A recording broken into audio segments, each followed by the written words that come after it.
శ్రీ గురుభ్యో నమః. శ్రీ మహాగణాధిపతయే నమః. మనం గురుగీతలో అంటే గురు స్తోత్రంలో గురుగీత శ్లోకాల్లో నిన్న చెప్పుకున్నటువంటి శ్లోకం యొక్క అర్థం, గురువు యొక్క పాద ఉదకమైన గంగ ఎలాగా జన్మ జన్మల్ల బంధాలను విడదీస్తున్న సంగతి చెప్పుకున్నామా. తర్వాత ఇప్పుడు నెక్స్ట్ చెప్పుకుంటున్నాం అనమాట. దీనిలో ఒక శ్లోకం కూడా నిన్న చెప్పుకున్నాము. నమస్తే నాథ భగవన్ శివాయ గురు రూపిణే విద్యావతార సంసిద్ధే శ్రీకృతానేక విగ్రహ. అంటే జ్ఞాన ప్రబోధకే గురువు శివుడు గురు రూపమున అనేక అవతారాలు ఎత్తును అని గురుగీత స్తోత్రం చెప్పబడింది. బోధ చేయడానికి జ్ఞాన ప్రబోధ చేయడం కోసం శివుడే గురు రూపమున అనేక అవతారాలు ఎత్తాడని గురుగీతలో గురు స్తోత్రంలో చెప్పబడింది. అట్టి మంగళ స్వరూపుడగు సద్గురువుకి దక్షిణ పాదము విద్యాపాదమట. తీర్థాని దక్షిణే పాదే వేదే వేదాస్తన్ముఖ మాస్థితాః అని వర్ణింపబడింది. అంటే అట్టి దివ్య శ్రీచరణ సరోజము సంసార హాలాహల వినాశమునకు అమృత గుళిక అని అర్థమట. పరమాత్ముడే జ్ఞాన ప్రబోధ కోసం అజ్ఞానంలో మగ్గి తామెవరో తాము తెలియక తాము కానిది తామనుకుంటూ అనేక జన్మల ఈ సంసార చక్రంలో పడి కొట్టుకునే వారికి పుణ్య ఫలితాన నేనెవరు ఏమిటి ఈ జన్మాయి పుట్టడం అనేటువంటి ఒక తపన కలిగినప్పుడు ఆ పరమాత్ముడే గురు రూపంలో అనేక అవతారాలను ఎత్తి వారి వారి మానసిక స్థితిగతులకు అనుగుణమైనటువంటి బోధన చేస్తూ చేస్తూ చేస్తూ వారి అజ్ఞానాన్ని తొలగిస్తాడు. అంచేత గురువు యొక్క దక్షిణ పాదము విద్యాపాదము. తీర్థాని దక్షిణే పాదే వేదాంత స్తన్ముఖమాసితాః అని వర్ణింపబడింది. అంటే అట్టి దివ్య శ్రీ గురుచరణ సరోజము సంసార హాలాహల వినాశమునకు అమృతపు గుళిక అని చెప్పబడింది. ఇక్కడ 3వ శ్లోకంలో సంసార హాలాహలము ప్రశాంతి పొందడానికి గురుపాదం ఎలాగ సమర్థకం అవుతుందండి అంటే వివరించబడుతోంది. ఈ సంసారం అనేటువంటి మహా విషయం అని చెప్పుకున్నాం కదా, ఆ విషయం ప్రశాంతి పొందడానికి గురుపాదాలు ఎట్లాగా సమర్థవంతం అవుతాయి అన్న దాని గురించి వివరించబడింది. అది ఏమిటి అంటే గురోర్ముఖే జ్ఞాతవ్యం నాణ్యదా గ్రంథకోటిభిః. అనగా గురు బోధ రీత్యా తప్ప ఇక మనము కోటి గ్రంథములు స్వయముగా అధ్యయనము చేసినను అటువంటి దివ్యత్వాన్ని పొందలేము. గురుముఖంగానే బోధ వినాలి తప్ప మనంతట మనం స్వయంగా అధ్యయనాలు చేసి ఎప్పటికీ కూడా మరి కోటి గ్రంథాలు చదివినా కూడా తెలియబడదు అని చెప్పబడుతుంది. నేనెవరో నాకు తెలియబడదు, ఈ సంసార నుంచి ముక్తి కలగదు. అది గురుముఖం ద్వారా చెప్పిన బోధ వల్లనే అతి త్వరగా జన్మ వాసనలన్నీ తొలగిపోతాయి. కానీ గురుబోధ ఎవరికి లభిస్తుంది స్వామి? మరి దొరకాలి కదా, అందరికీ దొరకదు కదా. గురుపాదం ఆశ్రయించి ఆ గురు కటాక్షమునకు పాత్రుడైన పూర్ణాధికారికే కదా స్వామి గురుబోధ లభిస్తుంది. అంటే గురు అంటే ఆ రూపాన్ని కాకుండా, ఒక రూపం ఉందంటే దానికి కొన్ని ప్రారంధాలు ఉంటాయి, కొన్ని వ్యవహారాలు ఉంటాయి. దాన్ని కాకుండా గురువు వాక్కు నుంచి వచ్చే బోధని మాత్రమే ఆశ్రయించిన వారికి, ఆ వ్యక్తిగత ఆ దేహ ప్రారంధాలను కాక గురు పాదములను మాత్రమే, గురు బోధను మాత్రమే ఆశ్రయించిన వారికి ఆ గురు కటాక్షమును పొందడానికి అర్హుడవుతాడు. అటువంటి పూర్ణ అధికారికే గురుబోధ లభిస్తుంది కదా స్వామి. మరైతే మేము కూడా మీ పుత్రులమే కదా స్వామి, మేము గురుబిడ్డలమే కదా స్వామి. గురు స్వరూపమును ఎరుక రూపమే కనుక మాకు ఎందుకు చెప్పరాదు? ఇప్పుడు మరి మేము కూడా గురుబిడ్డలమే కదా అండి. పూర్ణాధికారికే గురుబోధను పొంది మోక్షం పొందగలడు అంటే మరి స్వామి మేము కూడా మీ బిడ్డలమే కదా. మరి గురుస్వరూపమును ఏకరూపమే కనుక మేము మీ బిడ్డలమే. మరి గురుస్వరూపమే అందరి యందు సమంగా ఉంది కనుక మాకెందుకు చెప్పరాదు స్వామి అని ఎవరైనాను మరొక గురువుని ప్రశ్నించవచ్చు. తన గురువుని కాక మరొక గురువుని కూడా, స్వామి గురువు అంటే ఒక్కడే కదా అని చేత మీరు మీ శిష్యులుగా చెప్తున్నారు, మాకెందుకు చెప్పకూడదు అని మరొక గురువుని ప్రశ్నించవచ్చునా స్వామి అని అడుగుతున్నాడు. అర్థమైంది ఇక్కడ ప్రశ్న? అర్థమైంది. అంచేత గోవులన్నీ ఏకజాతికి చెందినవే అయినను తన లేగ కుడువ వచ్చినప్పుడు తల్లికి చేపు వచ్చును కదా. అన్ని ఆవులే, ఆ మిగతా ఆవులకు కూడా పిల్లలు ఉన్నాయి. కానీ తన బిడ్డ ఎప్పుడైతే అంబా అంటుందో అప్పుడే కదా ఆ తల్లికి చేపులు వస్తాయి. పక్క దూడ అంబా అని అరిచినా కూడా ఈ తల్లికి పొదుగులో నుంచి పాలు రావు, అంతే కదా. మరి తన బిడ్డ పిలిచినప్పుడే తనకి పాలు వస్తాయి. మరి ఇతర లేగలు ఆశ్రయించిన ప్రయోజనం ఉండజాలదు, మనం చూస్తూనే ఉన్నాం. అందుచేత గురు శిష్య న్యాయం కూడా ఈ గోవత్స న్యాయము వంటిదే నాయన. గురు శిష్య న్యాయం కూడా గోవు దాని బిడ్డకి ఉన్న సంబంధం లాంటిది. ఎందుకంటే తన తల్లిని ఆశ్రయించి ఉన్న బిడ్డ, తన్నే ఆశ్రయించున్న బిడ్డ పట్ల తల్లి. అలాగే అనేక మంది శిష్యులు ఉండొచ్చు, అప్పుడప్పుడు వచ్చి అవి ఇవి వింటూ వెళ్ళిపోతూ ఉంటారు. కానీ ఇతడు నా గురువు, నేను ఇతడికి చెందిన వాడిని, నాకు ఏది దొరికినా ఇతని దగ్గరికి వచ్చిన తర్వాత నేను నాశనమైపోయినా బాగుపడినా నా గురువు ఈశ్వరుడే అన్న విశ్వాసం ఉన్నవాళ్ళు మాత్రమే అతని నుంచి జ్ఞాన ప్రబోధన అందుకోగలుగుతారు. అందరూ గురువులు ఉంటారు, అందరూ గొప్ప వాళ్లే. కాబట్టి ఆ గురువులందరూ ఊరికే బోధ చేస్తారే తప్ప, అటువంటి వాళ్ళందరూ బోధ చేస్తారే తప్ప నీ బాధ్యత తీసుకోరు. నువ్వు ఎప్పుడైతే ఈశ్వరా నీవే నా గురువి అని కనుక మనం అనుకుంటామో అప్పుడు నువ్వు నా బిడ్డవని గురువు స్వీకరించినప్పుడు బోధ నిరవధికంగా అందుతుంది అమ్మా. అందుచేత గురువులకు కూడా మరి పక్షపాతం ఉంటుందా అండి? అంటే గోవత్సమునందు గోవుకుండే వాత్సల్యము తెచ్చిపెట్టుకుందా? తన బిడ్డ మీద గోవు ప్రేమను తెచ్చిపెట్టుకుందా? లేక సహజంగా వచ్చిందా? ఆ బిడ్డ మీద అదేం తెచ్చి పెట్టుకోవట్లేదు, సహజంగా వస్తుంది అంతే. అలాగే జలము ఎడబాయ నొల్లని జలచరములు తీరిభూని సశిష్యుడు హృజ్జలాజంబులందు పీఠంపై నిలిపి తరము మాని గురువునే ఇతరమునే మారి గురువును కొలుచును. జలచరాలు ఎలాగైతే నీటిని విడిచి జీవించలేవో అలాగే నిజమైన శిష్యుడు తన హృదయ పీఠిక మీద ఉన్నటువంటి తన తొలి గురువు, తన నిజ గురువు అతడినే నిలుపుకొని ఇతరమును ఏమాత్రమును కొలువడు. అట్టి సశిష్యుని హృదయ గ్రంథి విడిచికై సదయము ఈ బోధ జనత. అంటే ఏంటనమాట, గోవుకి తన బిడ్డ ఎంత దూరంలో ఉండి అంబా అన్నా ఇక్కడ పొదుగులోంచి చేపలు వస్తాయి. మరి పక్క దూడ కనుక అలా పిలిస్తే దీనికి రావు. అది ఏమైనా తెచ్చిపెట్టుకుందా? సహజంగా అటువంటి సహజంగానే వస్తుంది అది. అలాగే ఒక సశిష్యుడైన వాడు తన గురువు అంటూ ఒకరు దొరికితే అతని సన్నిధిలో చావో బ్రతుకో అతడే నా గతి, అతడు తప్ప నేను అన్యము నొల్లను అని ఎవడైతే అతడినే పట్టుకుని స్థిరముగా హృదయం ముందు గురుపీఠ ముందు నిలుపుకొని ఉంటాడో అటువంటి సశిష్యుని హృదయ గ్రంథి విడడం కోసం సదయము బోధ జల్వ జనత అటువంటి కూడా రాత్రి ఉండవాళ్ళు చెప్తాడు.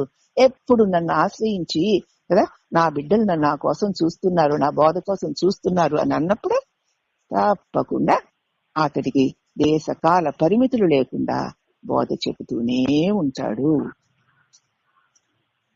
కాబట్టి శిష్యస్తేషాం సాధిమాన్ త్వాం ప్రపన్నం కదా, శిష్యస్తేషాం సాధిమాన్ త్వాం ప్రపన్నం. నేను నీ శిష్యుణ్ణయ్యాను, నీకు ప్రపన్నుణ్ణయ్యాను. నన్ను ఈ అజ్ఞాన అంధకారం నుంచి నా బుద్ధి సరిగ్గా పనిచేయడం లేదు, ఇంద్రియాలు సరిగ్గా పనిచేయడం లేదు, నాకేది మంచిదో నాకేది చెడుపో నాకు తెలియడం లేదు, నన్ను నువ్వు నీట ముంచుతావో పాల ముంచుతావో నీదే భారం అని అర్జునుడు తన భారాలు కృష్ణుడే పడేశాడు కదా. మరి అలాంటి వాడిని వదులుతాడా? మిగతా వాళ్ళందరూ బాగానే చెప్తున్నాడు. కృష్ణుడు ఎంత బాగా చెప్తున్నాడో, అతను చాలా గొప్ప వేదాంతి అనుకున్నారు. భీష్ముడి దగ్గర నుంచి, మిగతా కృపాచార్యుల దగ్గర నుంచి, మిగతా వాళ్ళందరూ కూడా, విదురుడి దగ్గర నుంచి అందరూ కూడా అలాగే అనుకున్నారు. గొప్పవాడు, భగవంతుడు అంటున్నారే తప్ప, నువ్వు తప్ప నాకు ఇంకో దిక్కు లేదు, నన్ను నేట ముంచుతావో పాలు ముంచుతావో నీ ఇష్టం అని అర్జునుడు అర్పించుకున్నట్లుగా అర్పించుకున్నారా? అర్పించుకోలేదు.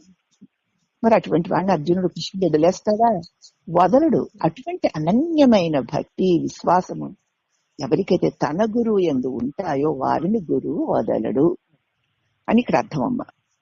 కాబట్టి గీత యందు కూడా అలా అన్న తర్వాతే కదా శిష్యస్తేషాం సాధిమాం త్వాం ప్రపన్నం అన్న పిలిపే కదా అర్జునుడికి గీత ప్రబోధింపబడింది. కనుక ధర్మయుతంగా తన్ను ఆశ్రయించిన వానికి గురుబోధ లభ్యమవుతుంది. ధర్మయుతంగా తన్ను ఆశ్రయించాలి.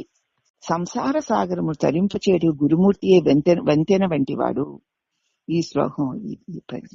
అటువంటి సద్గురువుని మనం ఆశ్రయించాలి.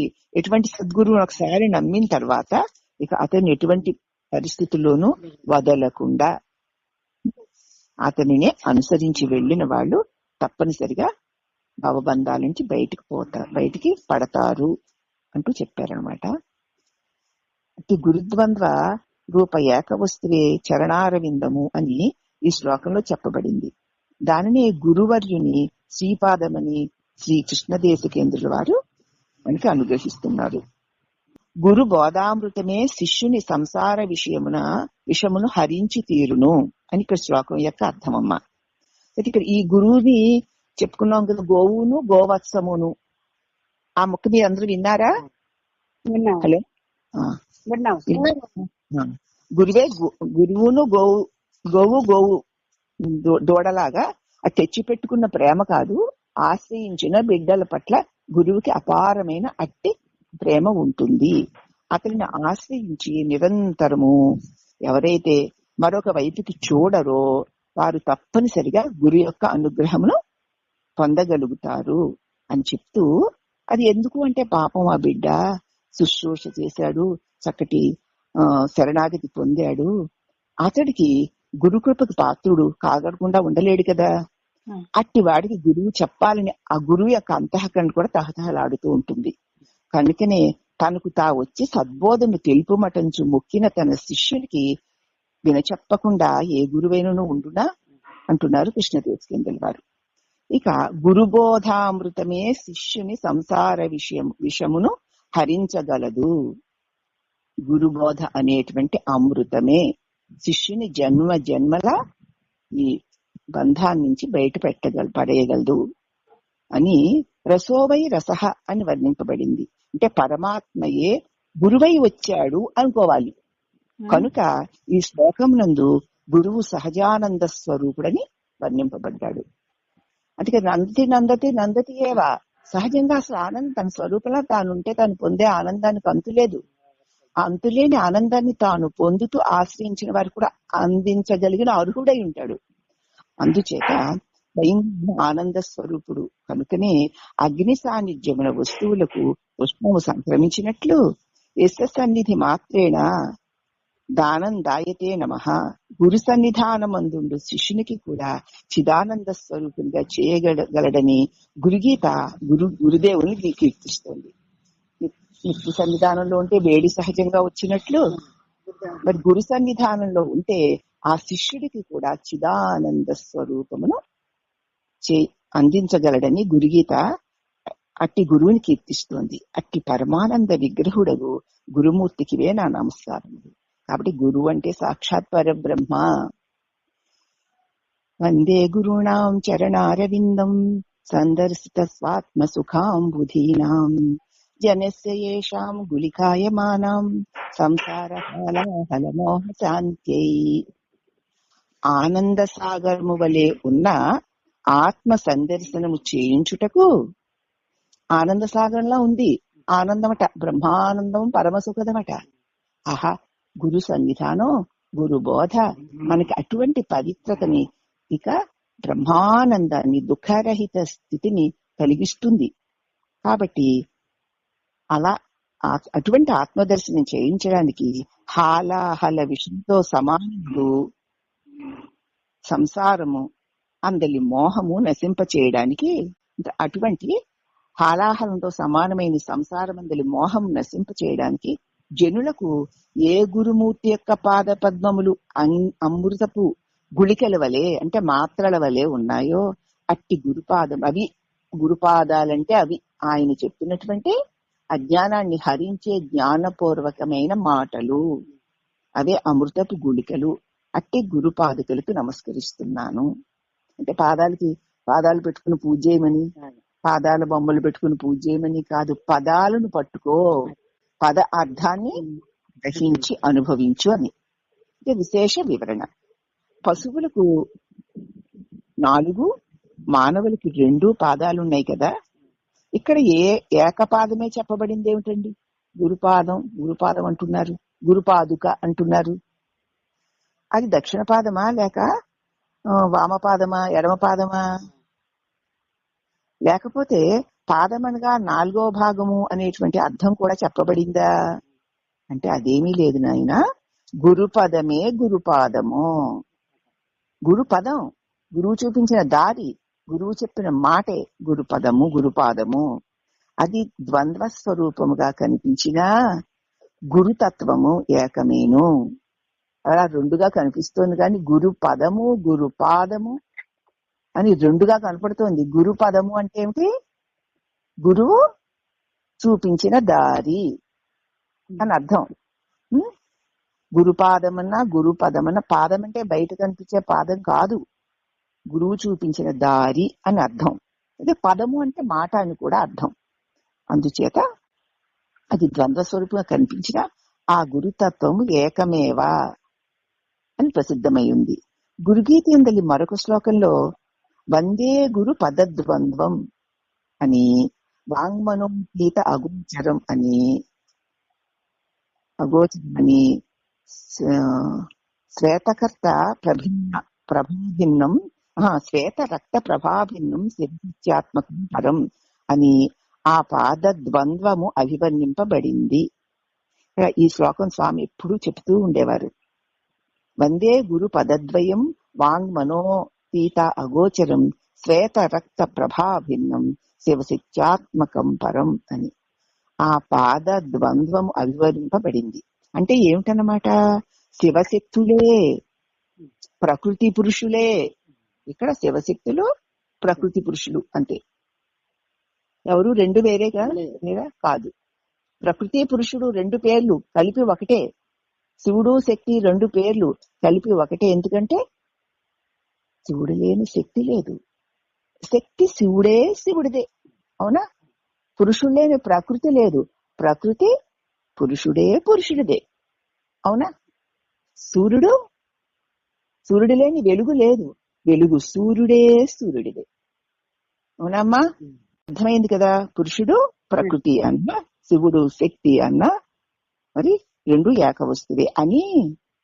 అలాగే తెలుపు ఎరుపు, శివుడంటే తెలుపని, శక్తి అంటే ఎరుపని దుర్ముఖత వస్తు నిశ్చయం చేసుకున్న వారికి ఆ పాదద్వంద్వ విషయముందు మంతయు కరతలాత్మే. తెలుపు అంటే శివుడు, ఎరుపు అంటే ప్రకృతి అని చెప్పుకున్నాం. అంటే ఏమిటనమాట? శివుడు శక్తి, తెలుపు ఎరుపు కలిపి ఒకటే అని గురుముఖత వస్తు నిశ్చయము చేసుకున్న వారికి ఆ పాద ద్వంద్వ విషయమంతయును కరతలామకలమే. కరతలామలకము అంటే ఏమిటి? అరిచేతిలో ఉన్న ఉసిరిక భలే. అట్టి ద్వంద్వ రూప ఏక వస్తువే ఈ చరణారవిందము, 2గా కనిపిస్తున్న ఏక వస్తువే గురుపాదము. ఇప్పుడు గురుపాదం అంటే తెలిసింది కదమ్మా, 2గా కనిపిస్తున్న ఏక వస్తువే అని ఈ శ్లోకంలో చెప్పబడింది. దానినే గురువర్యుని శ్రీపాదమని శ్రీకృష్ణ దేశికేంద్రుల వారు వాడారు. శ్రీ అంటే ప్రకృతి కదా, పాదము అంటే పురుషుడు. అది మళ్ళీ అలా చెప్పుకున్నా కూడా అదే శ్రీపాదము అంటారనమాట. ఇక తత్వము, ఇది 2 కానీ 2 కలిపి ఒకటే అనే పదముల చేత లక్షింపబడిన వస్తువులను వేరువేరుగా చూపించి తత్ అంటే అది, త్వం అంటే నువ్వు అది అక్కడెక్కడో ఉంది, నువ్వు ఇక్కడున్నావు అన్నట్టు వేరువేరుగా చూపించి అసిపదము చేత లక్షింపబడి అఖండాత్మ స్వరూపమును చూపించగల గురువుకే నమస్కరించుచున్నాను. తత్ అంటే ఆ పరమాత్మ, త్వం అంటే నువ్వు, నువ్వు ఆ పరమాత్మ, అసి ఒకటే అయి ఉన్నారు. ముందు రెండింటిని ఏకం చేశాడు గురువు. ఏకమే అనేకమైంది, అనేకమే అనేకం ఆ ఏకమే. విత్తనమే వృక్షమైంది, వృక్షం ఆ విత్తనమే అనేటువంటి గురుబోధ తత్వమసి అనేటువంటి వాక్యము చేత లక్షింపబడింది. ఆ అఖండాత్మ స్వరూపమును చూపించగల గురువుకే నమస్కరిస్తున్నాను అని గురుగీతలో చెప్పబడింది. ఈ శ్లోకత్రయమును ఇదివరకే మనం చెప్పుకున్నాము. ఆత్మ వస్తువు నేత్రగోచరం అవుతుందా? కాదు, కానీ మనోనేత్రము చేత జ్ఞేయ బ్రహ్మము తెలియబడగలదు. ఆ ఆత్మ వస్తువు కంటికి గోచరమవుతుందా అంటే కాదు, కంటికి కనపడదు. అది స్థూల పదార్థం కాదు కదా. మరి అందుచేత మనోనేత్రం చేత ఆ జ్ఞేయమైన పరబ్రహ్మ తెలియగలదు. ఆత్మావారే ద్రష్టవ్యో మంతవ్య మనసైవాను ద్రష్టవ్యం బుద్ధిగ్రాహ్యం అతీంద్రియం అని శృతులు ఘోషిస్తూనే ఉన్నాయి. ఏమని? అయమాత్మ స్వాతి రిక్తం కాదని, స్వయంగా ఆ ఆత్మ తనకు తాను వేరు కాదని గుర్తించి, తనకంటే వేరు కాదు ఆ పరమాత్మ అని గుర్తించి నరుడు ఆ ఆనంద సముద్రమున వాలలాడగలుగుతాడు. నేను అంటే నేను కాదు, నేను అంటే ఆ చిన్మయ స్వరూపమునే అని ఎవరికైతే బుద్ధి స్థిరపడిందో వాడు ఆనందంలో వాలలాడతాడే తప్ప అతనికి దుఃఖ స్పర్శే ఉండదు. ఆనంద సముద్రములన్నీ కలిసి మహోదధిగా అది స్వాత్మ సుఖాంబుదీనాం అని బహువచన ప్రయోగంతో కీర్తింపబడ్డాయి. కాబట్టి ఆనంద సముద్రాలన్నీ కలిపితే ఎంత గొప్పదో, ఆత్మానందం అంతకంటే గొప్పది అని వర్ణించారు. ఎంత గొప్పదని వర్ణించినా అది అనుభవానికి రాకపోతే ఓహో అనిపిస్తుంది అంతే. అవునా? ఏదైనా అనుభవిస్తేనే కదా. ఎప్పుడు అనుభవించగలుగుతాం మనం? ఆత్మ అంటే ఎవరో కాదుట. ఆత్మ అంటే నేను అన్న ఆ తెలివి స్వరూపమే. ఇంతకాలము నేను అంటే శరీరము, ఇంకా ఈ నేను అనుకున్నాను. కానీ ఇప్పుడు నేను ఈ నేను కాదు. మరి నేనెవరు? నీవు ఈ నేను వల్ల కలిగేటువంటి జన్మ మృత్యు జయా వ్యాధిగ్రస్తమైన సంసార బంధ మోహితమైన ఈ మోహం కలిగించే ఈ దేహాత్మ భ్రాంతే నన్ను బంధంలో పడేసినట్లుందే గాని నేనెప్పుడూ బంధంలో పడలేదు. నేను తెలివి స్వరూపాన్ని. అట్టి నేను ఈ ఒక్క దేహమునందు మాత్రమే బంధింపబడి లేను. అట్టి నేను తెలివికి బంధమే ఉంది. అహో, బంధం ముక్తి అతీతమైన గొప్ప ప్రకాశమై ఉన్నాను అని బుద్ధిలో మాటి మాటికి మననం చేసుకుంటూ ఉండడం వల్ల స్థిరపడినటువంటి బుద్ధి నిరంతరం బ్రహ్మానందంలో ములుగుతూ ఉంటుంది. కాబట్టి సాధకుడు చేయవలసింది ఏమిటి అంటే, తానింతకు ముందు ఏది నేననుకున్నాడో దానికి అన్నీ కూడా జన్మ మృత్యు బంధాలలో పడేసే లక్షణాలే ఉన్నాయి. కానీ దానిందు విలక్షణుడనే దాన్ని తెలుసుకునే తెలివినై ఉన్నాను. అట్టి నేను తెలియబడే శరీరమే నాటికి నీ కాను. అట్టి నేనెవరా అంటే మాట లేని మహామౌనమే. అదే అనంత ఆనంద సాగరం. అక్కడ దుఃఖ స్పర్శ లేదు. శాంతి సాగరం, అక్కడ శాంతి లేదు.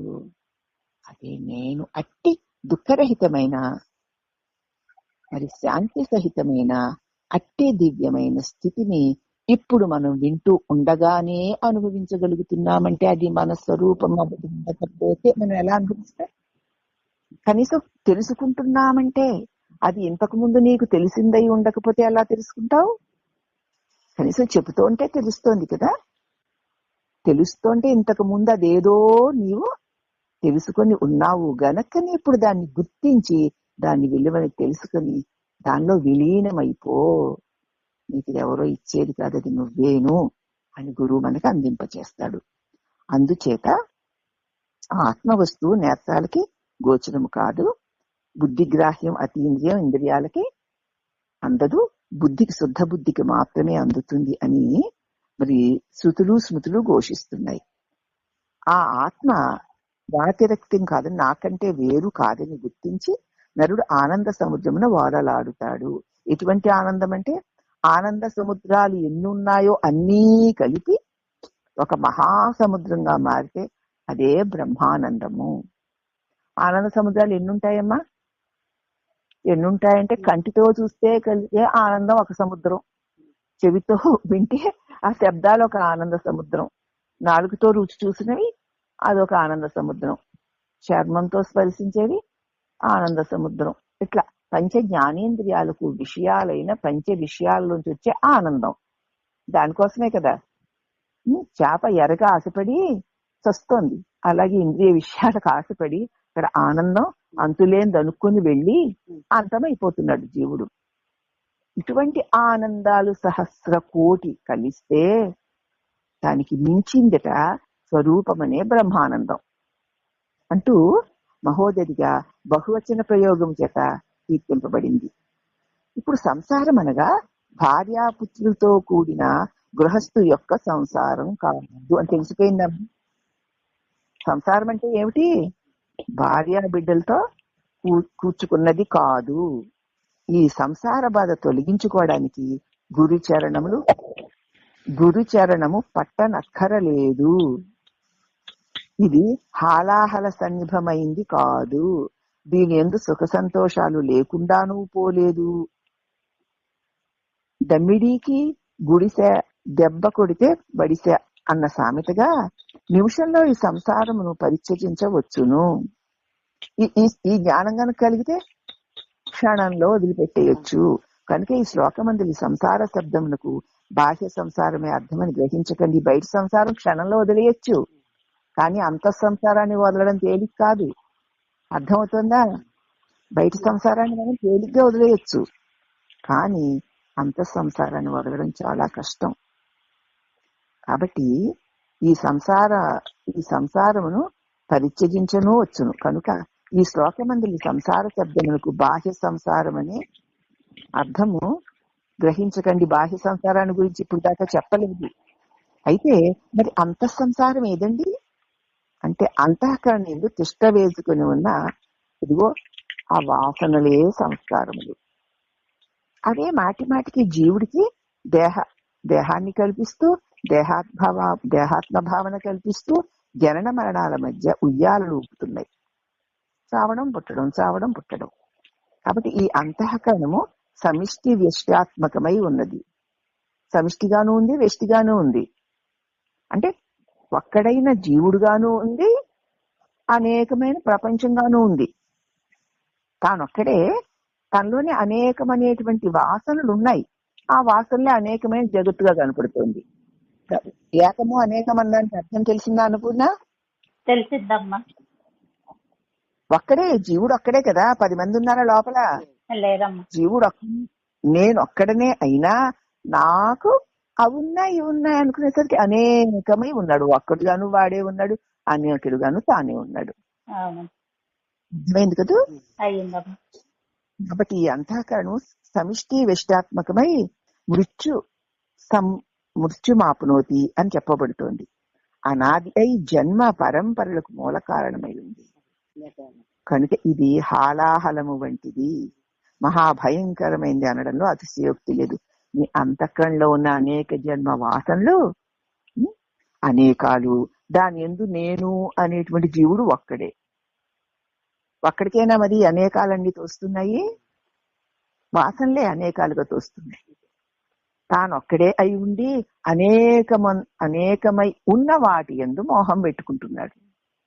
అవి ఏకమైన నేను లేకపోతే అనేకముగా తోచినవి లేవు కదా అన్న గ్రహణ వాడికి ఉండడం లేదు. అందుచేత తన్ను మరచి తనువు తానని తలచి ఎన్నియో జన్మములెత్తి తుది తన్ను తెలిసి తానౌట పలులోక సంచార కలన్ మేల్ కొనట కనుము అన్నారు ఏకాత్మ పంచంలో భగవాన్. నేను మర్చిపోయావు, అందుకే ఇన్ని జన్మలు వస్తున్నాయి. అంచేత ఎంత సంసారం ఎంత భయంకరమైందో ఆదిశంకర రచించిన లక్ష్మీ నరసింహ స్తోత్రంలో చూడొచ్చు. తొలి దేవాసురుడు క్షీరసాగరమును అమృతం కోసం మదించగా అందుండి తొలిదొలత భయంకరమగు విషవాహనులు వచ్చేయట. అటువంటి జన్మించిన మహా విషమునకే హాలాహలమని పేరు. అది చతుర్దశ భవనాలను భస్మీపట్లం గావించునని భయపడి దేవదానులందరూ ముక్త కంఠంతో రక్షించండి రక్షించండి అని ఈశ్వరుని ప్రార్థించారు. మరి మనం స్వర్గలోకానికి వెళ్తే దేవతాలోకాలు ఎంతో గొప్పవని వెళుతున్నాం కదా. పుణ్యం చేసుకుంటే గొప్ప భోగాలు కలిగించే మరి స్వర్గలోకం దేవలోకం వెళ్ళాలనుకున్నాం. అక్కడ దేవతలే శివుణ్ణి ప్రార్థించారు. వాళ్లే శక్తివంతులైతే ఎవరిని ప్రార్థించరు కదా. అందుచేత భయపడి దేవదానవులందరూ ముక్త కంఠంతో రక్షించండి రక్షించండి అని ఈశ్వరుని ప్రార్థించారు. బాహ్యమునందుంటే ఈ బ్రహ్మాండము నువ్వు కాల్చివేయును, లోపలికి మింగితే లోపలున్న బ్రహ్మాండాలన్నీ ఆ విషకీలాగ్నికి ఆహుతైపోతాయి. ఆ శివుడు బయటుంటే ఇంక ఈ సమస్త బ్రహ్మాండాలు కాలిపోతాయి. లోపలికి మింగామనుకో ఆయనలో ఉన్నటువంటి బ్రహ్మాండ భాండాలన్నీ ఆ విషకీలానికి ఆహుతైపోతాయి. కనుక బయటను ఉంచక లోనికి మిరింగక కంఠస్థానమునందే దానిని నిలిపి శంకరుడు గరళ కంఠుడై నాటికి నేటికి కీర్తి పొందుతున్నాడు. మరి మింగాడా? మింగలేదు. బయటికి కక్కలేదు, కంఠమందే ఉంచుకున్నాడు. కాబట్టి ఆయన్ని గరళ కంఠుడని నీలకంఠుడని అంటారు. అంటే ఏమిటి ఇంతకీను? అంతఃకరణమే జన్మ బంధములుగా ఉంటే దాని యందు మోహం ఎందుకు ఉండవలను? అంతఃకరణే కదండి జన్మబంధముగా ఉంది. దాని మీద నాకెందుకు మోహం ఉండాలి అంటే నేను నేను అనే అహం వృత్తిలో నేననేటువంటి అహం వృత్తితో అది వ్యవహరిస్తూ జీవేశ్వర జగద్రూపాలుగా అదే ప్రకాశం చెంది తన రూపములకు తానే ముగ్ధుడైపోయి తను కల్పించుకున్న రూపాలే వాటికి ముగ్ధుడైపోయి మోహవాగులలో చిక్కుపోతున్నాడు. నేను అంటాడు కదా. తాను ఉండడం వల్లనే ఉన్నట్టు తోచున్న జీవేశ్వర జగద్రూపాలుగా ఆ నేనన్న చైతన్య ప్రకాశంలోనే చూస్తూ తన వల్లనే తన భావానికి అనుగుణంగా కనబడే రూపాలన్నిటికీ తానే ముగ్ధుడైపోయి మోహవాగురుల్లో చిక్కుకుపోతున్నాడు. కనుకనే కృష్ణదేశకులు కందార్థాల్లో అన్నియూ తానై తనకవి పన్నుగా వేరొనుకొంచు నోట పలుకుతూ మరి తానన్నిటినీ ఎరిగిన ఎరుకే అయి ఉన్నానని ఎరుకకే ఊహింపుచుండును. అన్ని నాకు తెలుస్తున్నాయంటాడు. ఆ తెలియబడేవన్నీ కూడా ఎక్కడో ఎవరి వల్ల ఉన్నాయి, అవి నాకు కావాలంటాడు. అసలు నీ తెలివిలో అవి లేకపోతే నువ్వు వాటిని ఎలా మోహంలో పడతావు? నీ తెలివిలో ఉన్నవే కదా, అవి నిన్ను విడిచి అవి లేవు కదా. అసలు అవి కావాలనుకునే దానికంటే నీ తెలివిని దాని నుంచి ఉపసంహరించి చూడు. ఒక్కసారి దాని నుంచి దృష్టి మళ్లించు. ఏదో కావాలని ఉందిలే, ఒక్కసారి నీ దృష్టిని ఉపసంహరించు. అది ఉందా? నీ తెలివిని దాని నుంచి తీసేయి, అంటే నీ దృష్టిని మళ్లించు. నీ తెలివికి గోచరమయ్యే ఆ దృశ్యం ఉందా? మళ్ళీ నీ దృష్టిని దాని మీద వేసి చూడు. నీ దృష్టి వేస్తే ఉండేది, నీ దృష్టి తీస్తే పోయేది. దాని మోహన్ నాకెందుకు? నా దృష్టిని ఆధారంగా చేసుకుని అది ఉందే గాని దానిని ఆధారంగా చేసుకుని నేను లేను కదా అని తన స్వరూపం ఎరుకేనని తెలుసుకున్న వాడికి తెలియకపోతే ఇవన్నీ తనకంటే వేరేగా ఉన్నాయని ఊహిస్తూ ఉంటాడు. తనకు తానే మోహించుకుంటూ ఉంటాడు. తను దేనిని మోహించినా తను తానే మోహిస్తున్నట్ట. తనలో ఉన్న అనుభవపు వాసనే కదా మరి ఆ వెలుపల నుంచి నాకు అందుతుంది అని తన వాసనే దాని మీద వేసుకొని దాన్ని మోహిస్తున్నాడు. తన వాసనే తాను మోహిస్తూ అక్కడ ఏదో ఒక వస్తువుని మోహిస్తున్నాను అనుకుంటున్నాడు. నీకు ఆ వాసన లేకపోతే మోహం ఎక్కడుంది? కాబట్టి నీవు దానివల్ల సుఖం పొందుతున్నాను, దీనివల్ల సుఖం పొందుతున్నాను అంటే దానివల్ల దీనివల్ల కాదు, దానికి విలువ నువ్వే. నిన్ను నువ్వే అధికము చేసుకొని ఆహా అంత గొప్పది నేను అనుభవించాను అనుకుంటున్నావు. నిన్ను నువ్వే అల్పం చేసుకుని ఇంత అసహ్యమైంది నాకు వచ్చిందే అనుకుంటున్నావు. అధిక అల్ప భావములు నీవే తప్ప బాహ్యమందు ఎక్కడా లేవు. ఈ విషయం బాగా అర్థం అవ్వాలమ్మా. అందుచేత అఖండ రూపంగాను ఏకమాత్రంగాను ఉన్న ఈ ఎరుకను తన నుండి తానే జీవేశ్వర జగద్రూపాలను ఆవిష్కరించుకుంటున్నాడు. నేను అని లేచాడంటే వాడితో పాటు ఇవన్నీ తెచ్చేసుకుంటున్నాడు. మళ్ళీ వాడు పోయేసరికి ఇవన్నీ తనలోకే మళ్ళీ తీసేసుకుంటున్నాడు సాలిపురుగులాగా.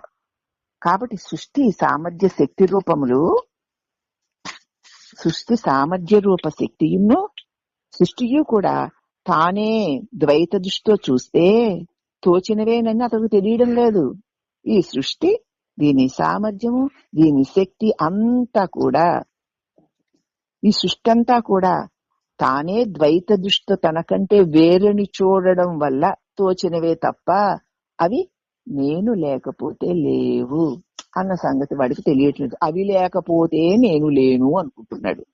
అదే అజ్ఞానం. దేహీ దేహములనే తెరుగున ప్రసరించి, దేహీ దేహములనే పద్ధతిలో ప్రసరించి, దేహము గాని విదేహిగా తనకు తాను చూచుట. దేహము కాని విదేహిగా ఈ దేహముల కంటే వేరై తాను ఈ దేహమును చూస్తే మోహం ఉండదు. ఈ దేహంలో ఉండి దేహివై ఉండి కూడా దేహం నేను అని చూస్తే మోహం పోదు. అర్థమవుతుంది కదా? అవుతుందమ్మా. దేహి దేహములు వేరే అయినా ఆత్మ ఒక్కటని తెలుసుకొనుమురా.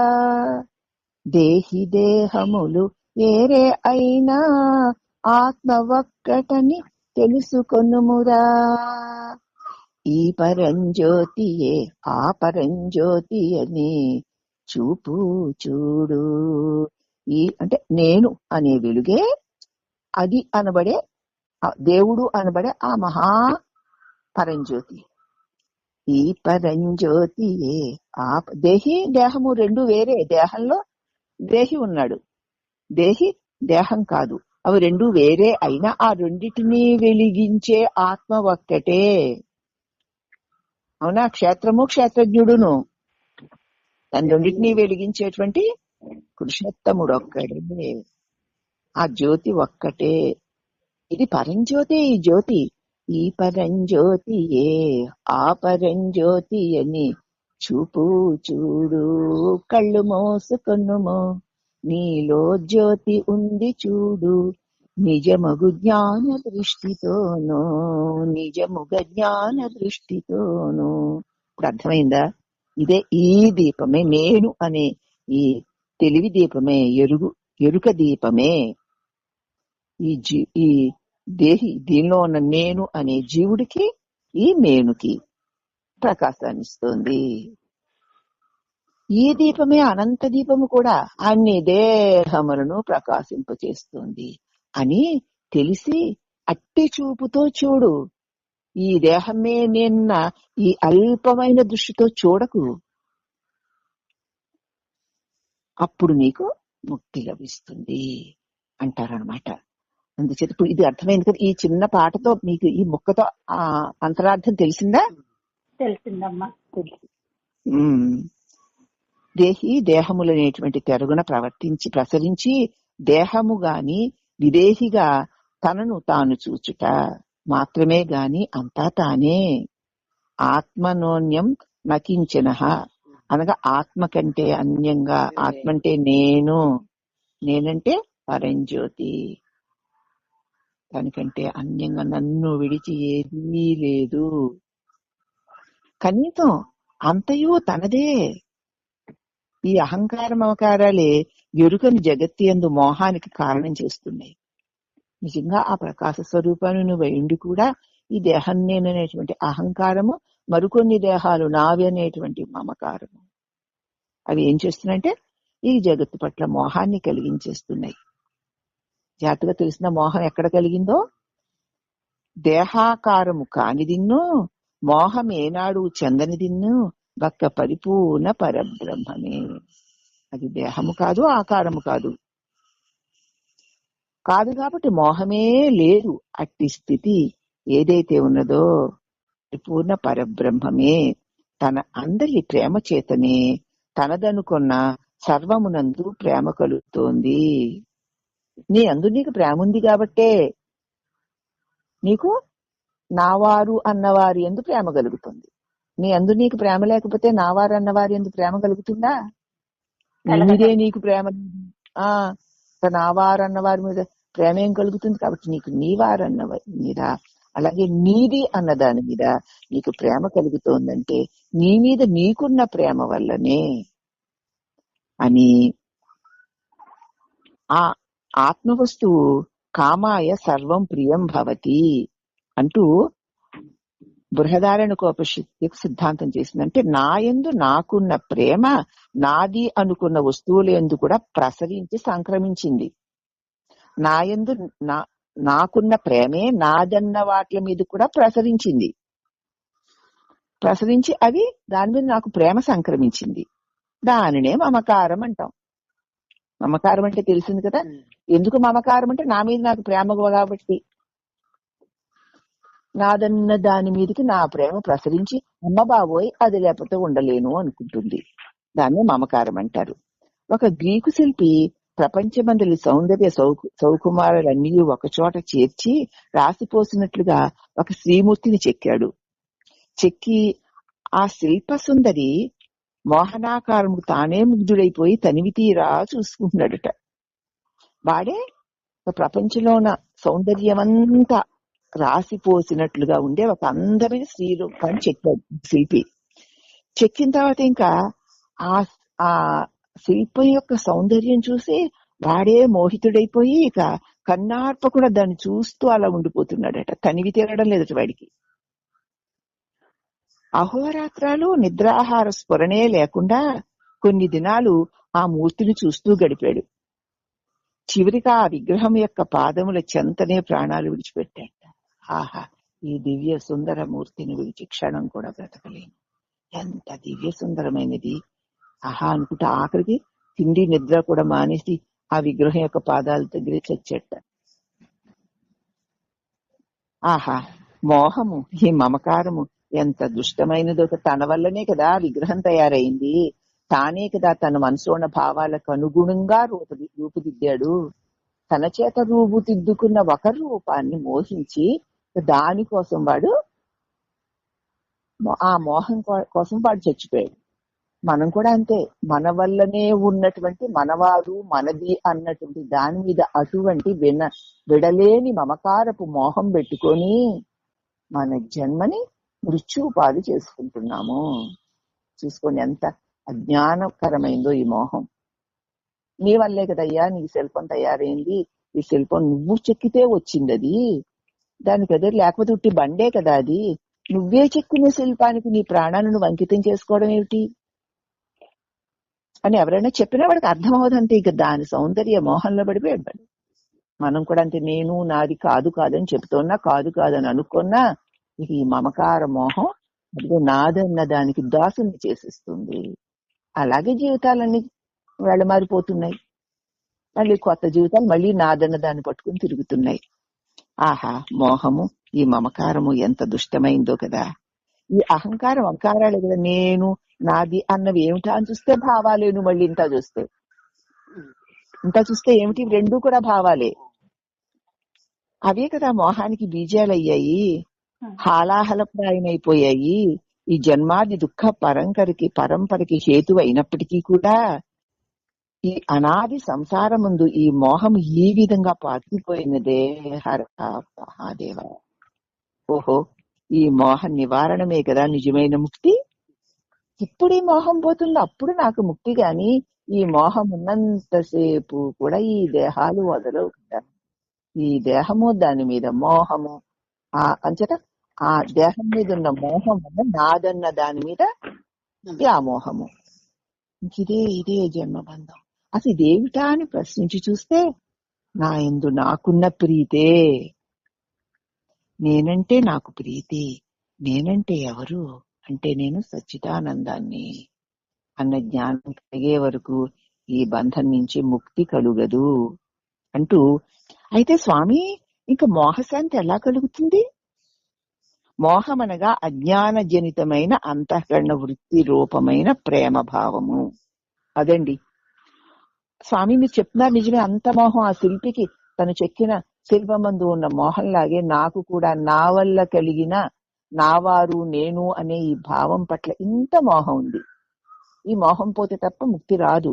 మరి ఆ మోహాన్ని ఎట్లా శాంతింప చేసుకోగలను అంటే, మోహం అనగా అజ్ఞానం వల్ల అంతఃకరణలో తోచిన నేనన్న ఒక భావం మీద, ఒక రూపం మీద ప్రేమ భావన పెట్టుకోవడం వల్లనే అజ్ఞాన జనితం. అదే అజ్ఞాన జనితం గనుక అది జ్ఞానం చేత పోతుంది నాయన అని కొంతమంది అంటారు. అజ్ఞానం వల్ల కదా కలిగింది, జ్ఞానం కలిగితే పోతుంది అంటారు. కానీ అది తాత్కాలికము మాత్రమే తెలుసుకోవాలి. జ్ఞానం కాసేపు ఉంటుంది. ఓహో ఇది నేను కాదు, ఇది నాది కాదు, ఇక్కడ శాశ్వతమైనది ఏదీ లేదు అని తెలిసి కాసేపు బానే ఉంటాం, నేను కాదన్నట్టు నాది కాదన్నట్టు. కానీ అది మరి మళ్ళా దీనికి సంబంధించిన ఏదైనా వచ్చాయంటే మళ్ళీ దానిలో పడిపోతుంటాం. అందరికీ ఇదే కదా పెద్ద ప్రశ్న, పరిశ్రమ కూడా. తాత్కాలికమే తెలుసుకోండి. అందుచేత అజ్ఞానం జ్ఞానం వల్ల పోతుంది అంటున్నారు. పోతే మళ్ళీ అజ్ఞానం రాకుండా ఉండాలి, మళ్ళీ వస్తోంది మరి మనకి. అందుచేత జ్ఞాన అజ్ఞాన వృత్తులు రెండూ కూడా అంతఃకరణ ధర్మాలు. కాసేపు జ్ఞానంతో రాజిల్లిపోతూ ఉంటుంది, కాసేపు అజ్ఞానంతో రాజిల్లిపోతూ ఉంటుంది. ఇది రెండు అంతఃకరణలో తోస్తున్నటువంటి తలంపులే. తెలిసిపోయింది అన్నది ఒక జ్ఞానం వృత్తి, తెలియలేదు అన్నది ఒక అజ్ఞాన వృత్తి. అవి రెండు ఎవరికి అని చూస్తే ఈ జ్ఞానాజ్ఞానములు ఎవరికా అని చూచిన అవి వీడును. జ్ఞానాజ్ఞానములు లేనిదే స్వరూపమగును. ఇప్పుడు అవి జ్ఞానము అజ్ఞానము రెండు వదిలిపోయాయి. వదిలిపోతే ఏముంది?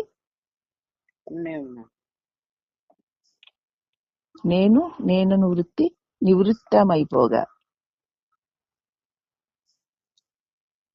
ఇంకేముంది? ఇట్టి గట్టి దనరాని నిర్వికల్ప బోధయందు. ఇంకప్పుడు నాకు తెలుసు అంటావా, తెలియదంటావా? దాన్ని జ్ఞానం అంటామా, అజ్ఞానం అంటామా? రెండు తెలుసు తెలియదు అన్నది కూడా పోయాయి. తానే అనంతమై మాటి మాటికి ఆత్మానందంలో ములుగుతాడు. అది అట్టి బోధ. ఇవన్నీ ఊరికే నాకు ఇది తెలుసు అంటే ఈ నిమిషానికి ఇంతే, మరు క్షణంలో తెలియంది ఆ సత్యాలైపోయి మళ్ళీ మోహంలో పడిపోతున్నాం. కాబట్టి నేను బ్రహ్మాన్ని అని అనుకున్నా, నేను కించిజ్ఞుడకు జీవుణ్ణి అనుకున్నా, రెండు అంతఃకరణలో అనుకునేటువంటి భావనలే కదా. అది అనుకున్నదే, ఇది అనుకున్నదే. అర్థమవుతుందా? నేను బ్రహ్మాన్ని అన్న అనుకోవడం వల్లనే నేను జీవుణ్ణి, నేను తెలివిలేని వాడిని, నేను అల్పజ్ఞుణ్ణి అనుకున్న అంతఃకరణలో ఉన్నటువంటి తలంపే. కాబట్టి అంతఃకరణమునకు గుర్తెరిగే తెలివి ఉన్నంత వరకు ఈ జ్ఞానాజ్ఞాన రూపములకు సకల వృత్తులు వచ్చిపోతూనే ఉంటాయి. అంతఃకరణకి అంటే ఆ నేను అన్నవాడికి ఇవన్నిటిని అవును కాదు అని తెలుసుకునే ఈ తెలివి ఉన్నంతసేపు కాసేపు జ్ఞానము, కాసేపు అజ్ఞానము అంటూ అనేక వృత్తులు వచ్చిపోతూనే ఉంటాయి, చచ్చిపోతూనే ఉంటాయి. వచ్చిపోతూ ఉంటాయి, చచ్చిపోతూ ఉంటాయి. ఈ శరీరాలు చచ్చిపోతూ ఉంటాయి, ఆ నేను వచ్చిపోతూ ఉంటుంది.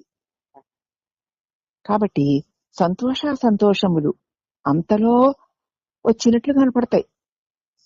కాసేపు సంతోషం ఇలా వచ్చినట్టుంటుంది, పట్టుమని 10 రోజుల పాటు ఉండదు. ఎక్కడ పోయిందో మరి అంత సంతోషమును. మరి పెద్ద దుఃఖం వస్తూ ఉంటుంది, నిజమే అనిపిస్తుంది, మళ్ళీ అక్కడ పోతుందో తెలియదు. సంతోష అసంతోషాలు అంతలో కనవచ్చి పిదప కనుమరుగైపోతుంది. ఎక్కడికి వెళ్తున్నాయి అని అడగం. అబ్బోయ్ ఎంత సంతోషం వచ్చేసింది, ఇంత అంతా ఇంకేముంది, ఇంక బతుకంతా ఇంతే ఆనందం అనుకుంటాం. చూస్తూ ఉండగానే మళ్ళీ బ్రతుకు దుఃఖమయమైపోతుంది. అవును, ఇప్పుడు వరకు ఉన్న సంతోషం ఎక్కడికి వెళ్ళిందని ఎవరు అనుకోరు. ఏమిట్రా బాబు ఇప్పుడు వరకు లేని దుఃఖం ఎలా వచ్చి పడింది అని కూడా అనుకోరు. ఆహా ఎంత సంతోషంగా ఉందంటాం, ఆహా ఎంత దుఃఖంగా ఉందో అంటాం. కాబట్టి ఇలాగా సంతోషము దుఃఖము కనవచ్చిన పిదప పరుగులు ఎక్కడికి పోతాయో అవి ఎక్కడికి పోతాయో తెలియదు. అంటే ఎక్కడి నుంచి వచ్చాయండి ఇవి? ఈ సంతోషం నుంచి వచ్చింది, నాకు అలా అనుకున్నట్టు అయ్యింది కాబట్టి అండి సంతోషం వచ్చిందంటాం. అనుకోంది అయ్యింది కాబట్టి దుఃఖం వచ్చిందండి అంటాం. అవునా? ఎక్కడి నుంచి వచ్చాయో తెలుసుకుంటే అవి ఎక్కడికి పోతాయో. ఎక్కడ సంతోషం కలిగిందో అక్కడే అట్టి సంతోషం మరుగైపోతుంది. ఎక్కడ దుఃఖం కలిగిందో అక్కడే ఆ దుఃఖం కూడా మరుగైపోతుంది. ఎక్కడ కలిగింది? నాలో. ఒక మాట విన్నాం అని ఎక్కడ నీ లోపల హతాశుడు అవుతావు. బయట ఒక దృశ్యాన్ని చూసి నీ లోపల అని నీ లోపల అనిపిస్తుంది. అవునా? అలాగే ఒక విషయం తెలుసుకొని అహో ఓహో అనేది నీ లోపల అనిపిస్తుంది. నీ లోపలే దుఃఖము కలుగుతోంది, అది నీ లోపలే అంతమవుతుంది. నీ లోపలే సుఖము కలుగుతుంది, అది నీ లోపలే అంతమవుతుంది. సుఖ దుఃఖాలు రెండు ఈ నేనన్న వాడి యొక్క తెలివిలో కలిగి తొలిగేవే అని తెలుసుకో అంటున్నారమ్మా. కాబట్టి ఆ రెండిటికి కూడా సుఖ దుఃఖాలకి రెండిటికి స్థానం ఒక అంతఃకరణే. ఒకప్పుడు జ్ఞాన రూపంలో, మరొకప్పుడు అజ్ఞాన రూపంలో, ఒకప్పుడు సుఖ రూపంలో, మరొకప్పుడు దుఃఖ రూపంలో కానవస్తూనే ఉంది కదా మనకి. ఎక్కడ? మన లోపల కదా, అంతఃకరణలోనే కదూ. అది అసలు అంతఃకరణ ధర్మమే, అది దాని లక్షణం అది. అందుచేత క్షీరాబ్ది మదన కాలమందు హాలాహలమును చివరికి అమృత భాండమును రెండు ఆ పాల సముద్రంలోంచే వచ్చాయా బయటికి. అదేమిటి కాలకూట విషయం దేని నుంచి వచ్చిందో దానిలో నుంచే అమృతం వచ్చిందా? మృత్యుడు అక్కడి నుంచి వచ్చిందో అక్కడి నుంచే మృత్యురహిత స్థితి వచ్చిందా? మరి అంతేగా. అట్లే ఆత్మ ఆవరణమునందే జన్మ మృత్యు దుఃఖ రూపముగు సంసార హాలాహల మోహమును చూసుకోండి ఎక్కడుందో. పాల కడలి ఎక్కడుందో దానిలో ఈ విషము అమృతము ఎక్కడున్నాయి? ఎక్కడున్నాయి అంటే ఆత్మ ఆవరణ కాలమందే ఆత్మను మరుగుపరిచిన అజ్ఞాన కాలమునందే జన్మ మృత్యు దుఃఖ రూపముగు సంసారమనే హాలాహలమును అనంత ఆనంద సాగరమును రెండు అక్కడే ఉన్నాయి, నీలోనే ఉన్నాయి. అట్టి ద్వంద్వ లక్షణములు కలిగి ఉండుట చేత దీనిని ద్వయదోషము, ఆవరణ ద్వయదోషము కలిగినట్లుగా పెద్దలు నిశ్చయించారు. ఒకటి ఆవరణ, ఒకటి కప్పడము, రెండోది మరొక దాన్ని చూపించడం. ఎప్పుడైతే ఆ ఆవరణ తొలగిపోయిందో ఈ విక్షేపం కూడా తొలగిపోతుంది. అప్పుడు అమృతం దాని అడుగునే ఉంది. ఎక్కడి నుంచి వచ్చింది? నీలోనే ఉంది అమృతం. నీలోనే మృత్యురహిత స్థితి ఉంది, నీలోనే మృత్యు సహిత స్థితి కూడా ఉంది. కాబట్టి గురువు నీకు వివేక దృష్టిని కలిగించి నీ మృత్యు స్థితిని తొలగించి మృత్యురహిత స్థితిని అందిస్తాడు. కాబట్టి ఇట్టి ద్వంద్వ లక్షణములు కలిగి ఉండుట చేత దీనిని ద్వయదోషం కలిగిందో పెద్దలు చెప్తున్నారు. అందుచేత ఇది ఆ నేను అన్న దాని స్వభావం, అది నిజగుణం, అది ప్రకృతి లక్షణం. కనుక అచిర ఋషులు ఆ వస్తువుకే ప్రకృతి ద్వయం అని పేరు పెట్టారు. ఇట్టి ద్వయదోష రహితమైంది ఒకే ఒక్క పూర్ణ పరబ్రహ్మము. అది నీవే, అది నీదే అయి ఉండి కూడా మరచిన మబ్బు కారణంగా, కమ్మడం కారణంగా ఇదిగో తలచినవన్నీ సత్యాలనిపిస్తున్నాయి. అమ్మా ఇక్కడ చూసారా ఎంత చక్కటి మాట. మరిచిన మబ్బు కారణంగా ఇక తలిచినవన్నీ సత్యాలనిపిస్తున్నాయి. ఆ మబ్బు కప్పలేదనుకో అది బ్రహ్మానంద సుఖ స్వరూపమే తెలుస్తోందండి అంటారు. తెలుస్తుంది. ఎవరికి తెలుస్తోంది?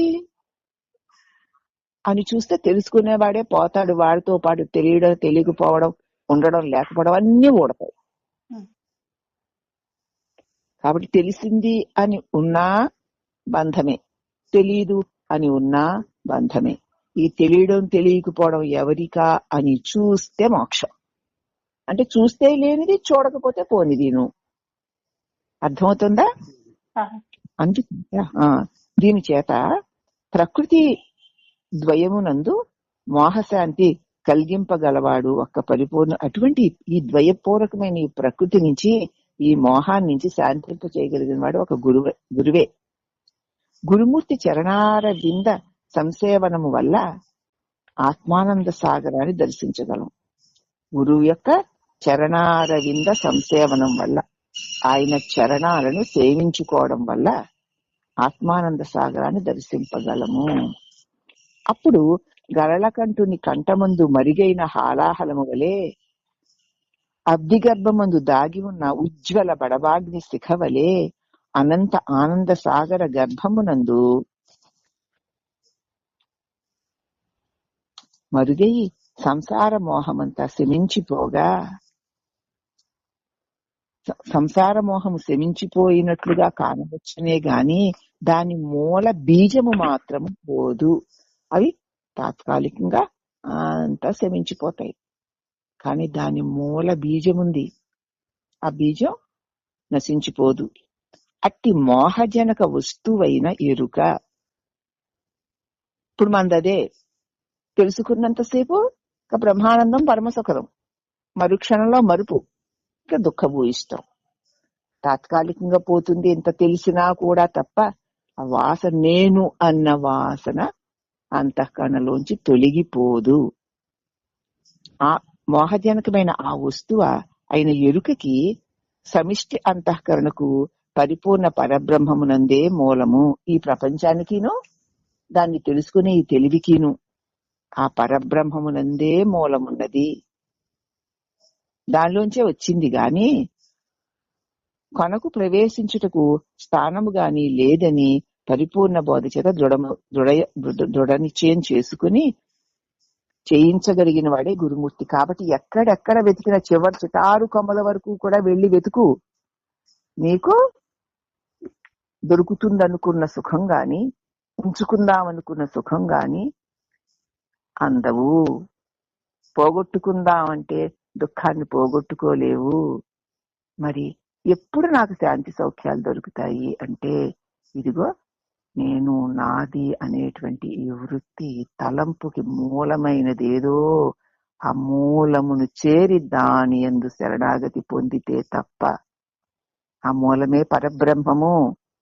కాబట్టి ఆ మూలమైన పరిపూర్ణ సద్గురు యొక్క బోధ చేత దృఢ నిశ్చయం కలిగించుకోవాలి. అంటే నాకింక ఏ సాధన, ఏ పని లేదు, నేనుంటేనే అన్ని, నేనంటే ఏవీ లేవు గనక నేను అంటే ఎవరు అని చూస్తే ఈ నేను లేకుండా పోతోంది కూడా గనక వీలైనంత ఎక్కువగా ఈ నేను రానియను అనే దృఢ నిశ్చయం చేసుకొని రానివ్వకుండా ఉంచుకోవాలి. అలా గనక ఉంచుకోగలిగేలాగుని చేయవాడే గురుమూర్తి. అట్టి గురుమూర్తి ఆత్మతత్వమును, తత్వము యొక్క సగుణ రూపుడే కాని నరమాత్రుడు కాడు. అటువంటి నిన్ను నీకు పరిచయం చేసి నీలో నీవు నిలుచుకునేలాగున నిరంతరము బోధతో నేను తల ఎత్తనివ్వకుండా ఏయ్ నోరుమొయ్యి అంటూ బోధ రూపంలో నిన్ను నీలోనికి నెట్టేవాడే ఆ గురుమూర్తే పరబ్రహ్మ తప్ప ఈ ఆకారంతో ఉన్న నరుడని ఎప్పుడూ అనుకోవద్దు అంటూ సగుణ రూపంలోనే ప్రప్రథమం గురు ఉపాసన సాధ్యము. మనం మొట్టమొదటిలో గురువుని సగుణ రూపంతో ఉపాసించాలి. ముందు ఈయన మా గురువు అండి, ఈయన మనకు మంత్రోపదేశం చేస్తారు అని చెప్పి ఆ గురువు పాదాలు కడిగి ఏవో పువ్వులేసి మెళ్ళో ఒక దండేసి ఒక పండు చేతిలో పెట్టి కాళ్ళకి దండం పెట్టి గురుదేవా నన్ను రక్షించండి ఆ రూపాన్ని ముందు మనం ఆశ్రయిస్తాం. అప్పుడే ఆ గురువు మంత్రోపదేశం అంటూ ఆ పరమాత్మ యొక్క ఒక నామాన్ని నీకు ఆలంబనగా ఇస్తారు. ఆ నామాన్ని నీకు ఇచ్చిన తర్వాత మళ్ళీ తిరిగి గురువు తీసుకోగలడా? ఏ అమ్మాయి, నీకు మొన్న నేను నా పలానా నామం ఇచ్చాను కదా, తిరిగి నాకు ఇచ్చేయంటే నువ్వు ఇవ్వగలవా? ఆయన తీసుకోగలడా? తీసుకోలేడు. నువ్వు ఇవ్వలేవు. అవునా? అలాగా ప్రతిష్ఠ చేసేస్తాడు గురువు. ఎప్పుడు? సగుణ రూపంతో. ప్రప్రథమంలో అటువంటి గురు ఉపాసన చెయ్యొచ్చు, చెయ్యాలి కూడాను. అప్పుడు గురుమూర్తి యొక్క 2 పాదములను ఒక చోట చేర్చి ఏకీకృతం చేసి వందనము చేసి అర్చన పూజాదులు చెయ్యాలి. లేదా తీర్థాన్ని దక్షిణే పాదే వేదాస్తన్ముఖ మాసితాః పూజాయే దక్షిత తంతు తదభిధ్యాన పూర్వకం అని గురుగీతా విధిని అనుసరించాలంటే సమూలంగా మోహ నివారణం గావించి పూర్ణ బోధ చేత జన్మ మృత్యు భయభ్రాంతులను రహితం చేయగలిగిన ఓ గురుదేవా, నీకివే మా నమస్కారములు. నాకు జన్మ మృత్యువులు లేని శాశ్వత ఆనంద పదవిని అందించు స్వామి అని ఆయనకు నమస్కరించాలి. హితవే జగతామేవ సంసారార్ణవసేతవే ప్రభవే సర్వ విద్యానాం సంభవే గురవే నమః. తాత్పర్యమమ్మ. కార్యరూపముగు విశ్వోత్పత్తి స్థితి ప్రళయములకు ఎవడు కారణ స్వరూపుడై ఉన్నాడో కదా, ఈ విశ్వం ఉత్పత్తి అయ్యి ఉండి మళ్ళీ లయించాలంటే ఏదో ఒక కారణం ఉండాలి కదా. ఆ కారణ రూపముగు విశ్వ ఉత్పత్తి స్థితి ప్రళయాలకి ఎవ్వడు కారణ స్వరూపుడై ఉన్నాడో, సంసార మహాసముద్రమును దాటించుటకు ఏ మహానీయుడు వారధి వంటి వాడై ఉన్నాడో, సర్వ విద్యలు ఎవరి నుంచి ప్రభవిస్తున్నాయో, జనన మరణ రాహిత్యముకు కేవల సుఖము ఎవడు ప్రసాదించగలడో అట్టి సద్గురుమూర్తికి నమస్కారం. అవునా? వాడు సద్గురు అంటే ఎవరి నుంచి ఈ సృష్టి కలిగిందో, ఎవరిలో ఈ సృష్టి నిలుస్తోందో, ఎవరిలో ఈ సృష్టి లయిస్తుందో, ఈ సృష్టికి ఎవరు కారణ స్వరూపుడై ఉన్నాడో అని తెలియజేసి సంసారం అనే మహా సముద్రాన్ని దాటించడానికి తను దాటిన వాడైతే వీడు దాటించగలుగుతాడు. అటువంటి మహానీయుడే వారధి వలె, పొంతెన వలె సర్వ ఉంటాడు నీకు. ఆ నదిని దాటడానికి ఒక వంతెన వేసి ఇచ్చేస్తాడు నీకు. ఈత ఈదుకుంటూ వెళ్ళరా అండు. అంతే, ఒక వారధిలాగా తన బోధ అనేటువంటి వారధిని కట్టి సంసార సాగర నుంచి ఆవల ఒడ్డుకి తీసుకెళ్లిపోతాడు. అలాగే సర్వ విద్యలు ఎవరి నుంచి ప్రభవించాయో, జనన మరణ రాహిత్యము మగు కేవల సుఖము ఎవడు తాననుభవించి నీకు అందించగలడో అట్టి గురుమూర్తికి నా నమస్కారము కదా. కార్యరూపముగి విశ్వోత్పత్తి స్థితి ప్రళయాలు ఎవడు కారణమై ఉన్నాడో, సంసార మహాసముద్రమును దాటించడానికి ఏ మహానీయుడు ఒక వారధి వలె నీకు సర్వ విద్యలు సారమును తెలియచేస్తూ జననమన్న రాహిత్యముకు కేవల సుఖమును ఎవడు నీకు అందింపగలడో అతడే గురుమూర్తి. అట్టి గురుమూర్తిని ఆశ్రయించి ఈ శిష్యాణువు ఆయన చెప్పిన విధంలో ఆయన వెనక వెళ్ళిపోవాలి, వెనక్కి తిరిగి చూడకూడదు. అప్పుడే నువ్వు నీ పరమగమ్యమైన నీ దివ్య స్వరూపానికి చేరుకోగలవు. అవునా? ఎవ్వని చేజనించు జగమెవ్వని లోపల నుండు లీనమై ఎవ్వని ఎందుడిందు పరమేశ్వరుడెవ్వడు మూల కారణమెవ్వడనాది మధ్యలయుడెవ్వడు అట్టి విభునే ప్రార్థింతు సిద్ధుండను. భాగవతంలో ఎవని చే జనించు, ఎవని ఎందు ఈ ప్రపంచమంతా ఉందో, ఎవరిలో లీనమవుతోందో అటువంటి ఆ విభుని నేను సేవించి ప్రార్థిస్తున్నాను. ఈ సమస్త అజ్ఞాన సాగర్ నుంచి హే ప్రభో, మూలమైన దీనికి కారణమైన అఖండ శక్తి స్వరూపుడా, మిమ్మల్ని మీ దరి చేర్చుకోండి అని ప్రార్థిస్తున్నాను.